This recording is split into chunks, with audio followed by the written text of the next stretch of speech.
By the mid-15th century, the Medici family had fought their way to power in Florence. They had dictated the tastes of a city, presiding over a revolution in Western culture. The Renaissance. Under the protection of a new leader, Lorenzo il Magnifico, the Magnificent, would emerge the greatest artists the world had ever seen. Botticelli, Leonardo, Michelangelo. But behind the glory lay violence. The seeds of a terrifying religious backlash that would take the city, the Medici, and the Renaissance to the brink of destruction.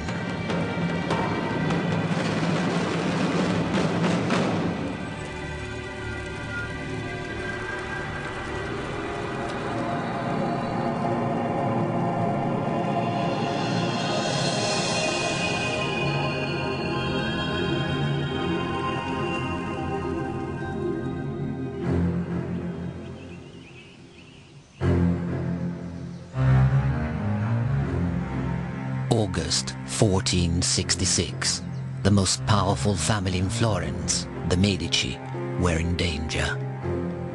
Stories were spreading of a coup d'etat by rival families determined to take control of the city.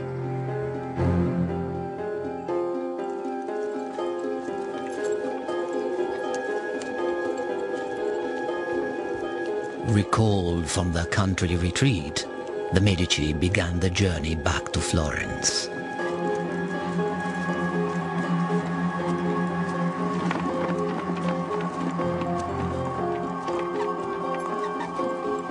Their safety on the open road depended on the vigilance of two brothers, Giuliano and Lorenzo, the heirs to the Medici dynasty.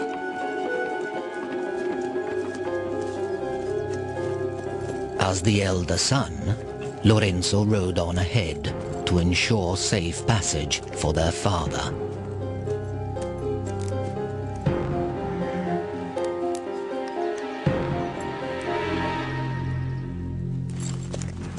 But it wasn't Lorenzo the assassins were after.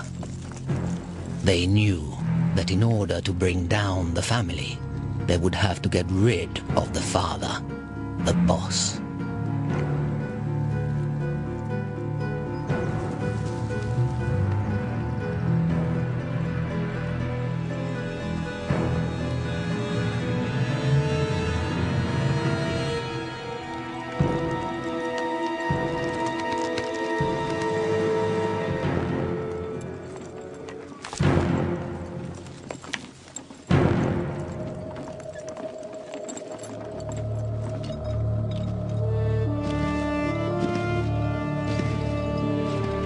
Lorenzo's quick thinking had saved the family from disaster.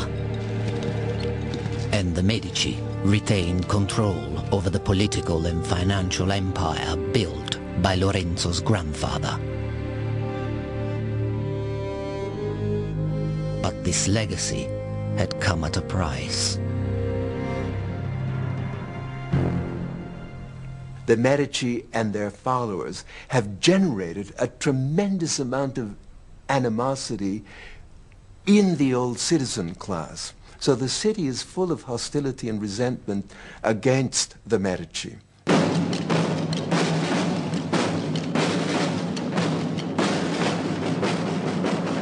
The family was vulnerable. They needed new allies, allies beyond the walls of Florence. The Medici are so uneasy about their future. They realize that their position in Florence is somewhat perilous. They therefore need the backing of military families outside of Florence. And for the first time in the history of the Medici family, they actually go outside the city for a spouse.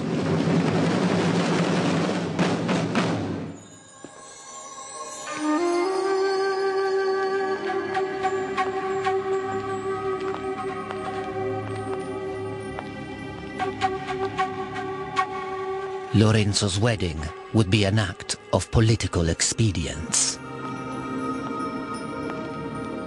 The marriage is very important because it establishes links between a Florentine mercantile family and one of the most powerful families of the Roman aristocracy. So it's a form of ennoblement of the family.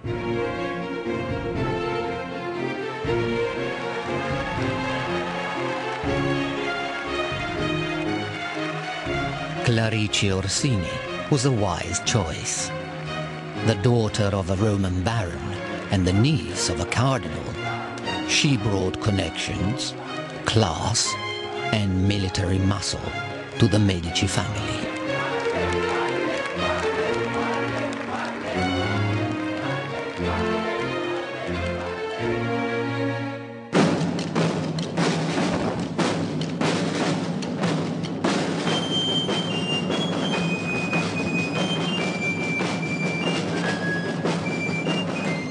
The wedding was celebrated with 5 magnificent banquets.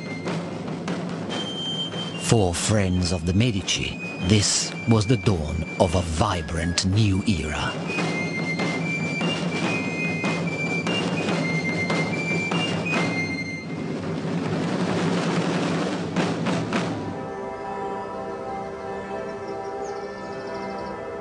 For 3 generations, the city had owed its cultural identity to Medici patronage.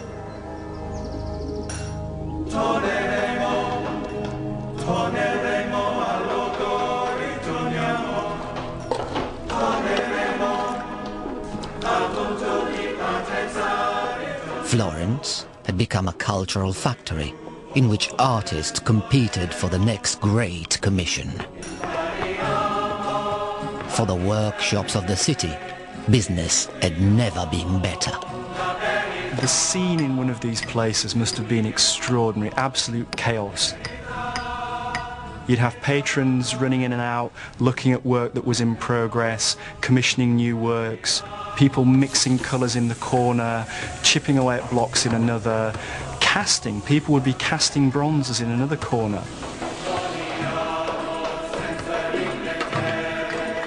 Probably the master artist would be negotiating some of the deal, so he'd be dealing with papers in one corner, looking at people's work, scrapping it, saying he likes that, don't like that, try it like this. It would have just been organised, creative brilliance and confusion, but very sweaty, very dirty, very messy.